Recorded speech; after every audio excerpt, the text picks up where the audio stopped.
Hello मेरे प्यारे student, आप लोग कैसे हो। मैं जानता हूं कि आप लोग अच्छे होंगे। आज मैं लेकर के आ चुका हूं वेरी वेरी मोस्ट इम्पॉर्टेंट, जो कि इसमें आप लोगों का चल रहा है वाइबा। तो ये केमिस्ट्री का Daniell cell very very most important है, तो आप लोग पढ़ करके जाइएगा। जो 2025 वाइबा में पूछा जाएगा, डेनियल से क्या क्या क्वेश्चन पूछा जाता है वाइबा में, वो सब कुछ लेकर के आया हूँ। इसी वीडियो में आप लोगों को कवर करा दूंगा। 10 से 15 क्वेश्चन है, इंपॉर्टेंट क्वेश्चन है, तो आप इस सभी को पढ़ करके ही जाइएगा आप लोग। हम लोग जो पहला क्वेश्चन है, डेनियल सेल क्या है। तो एग्जामिनर जो पहला क्वेश्चन पूछेगा, डेनियल सेल क्या है।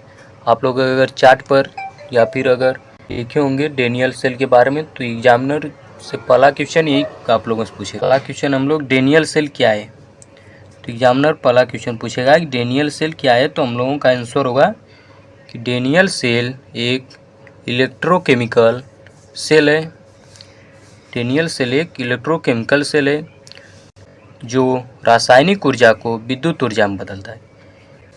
अब हम लोगों का आएगा दूसरा क्वेश्चन। तो दूसरा क्वेश्चन क्या है कि डेनियल सेल का आविष्कारक कौन था। क्वेश्चन जब पूछ लेगा एग्जामिनर कि डेनियल सेल क्या है, तो उसके आविष्कारक के बारे में पूछेगा कि डेनियल सेल का आविष्कारक कौन था। तो डेनियल सेल का आविष्कारक जॉन फ्रेडरिक डेनियल ने 1836 ईस्वी में किया।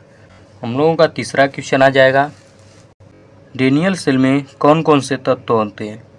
तो डेनियल सेल में जिंक और कॉपर होते हैं, जो कि वेरी वेरी मोस्ट इम्पॉर्टेंट है। डेनियल सेल में कौन कौन से तत्व होते हैं, तो जिंक और कॉपर होते हैं। डेनियल सेल का चौथा क्वेश्चन है, डेनियल सेल में जिंक और कॉपर का क्या काम होता है। डेनियल सेल में जिंक और कॉपर का क्या काम होता है। तो जिंक जो है एनोड है और कॉपर जो है कैथोड, Cu कॉपर का सूत्र। पांचवा क्वेश्चन आएगा, डेनियल सेल में विद्युत वाहक बल कितना होता है। तो डेनियल सेल में विद्युत वाहक बल 1.1 वोल्ट होता है। अब हम लोगों का छठवां क्वेश्चन आएगा, डेनियल सेल का इस्तेमाल कहाँ होता है। तो डेनियल सेल का इस्तेमाल प्रयोगशालाओं में स्थिर वोल्टेज डेनियल सेल का इस्तेमाल प्रयोगशालाओं में स्थिर वोल्टेज को। और अब हम लोगों का सातवां और आखिरी क्वेश्चन आता है, डेनियल सेल में साल्ट ब्रिज की अनुपस्थिति में क्या होगा।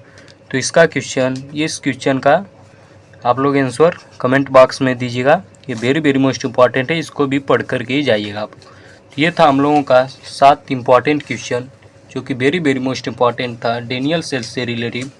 तो आप इस 7 क्वेश्चन को रट करके ही जाइएगा। और ट्रांसफार्मर पर, क्लोरोफार्म पर मैं वीडियो बना दिया हूँ, उसका लिंक डिस्क्रिप्शन बॉक्स में दे दूँगा। आप लोग जा कर के वहाँ से पढ़ लीजिएगा। ये भी इम्पॉर्टेंट है, जो लोग अगर ट्रांसफार्मर क्लोरोफार्म को बनाए होंगे उन लोगों के लिए, तो वे लोग इस वीडियो को भी देख लेंगे। जय हिंद, जय भारत। फिर मिलते हैं न्यू वीडियो के साथ, तब तक आप लोग अपनी पढ़ाई जारी रखिए।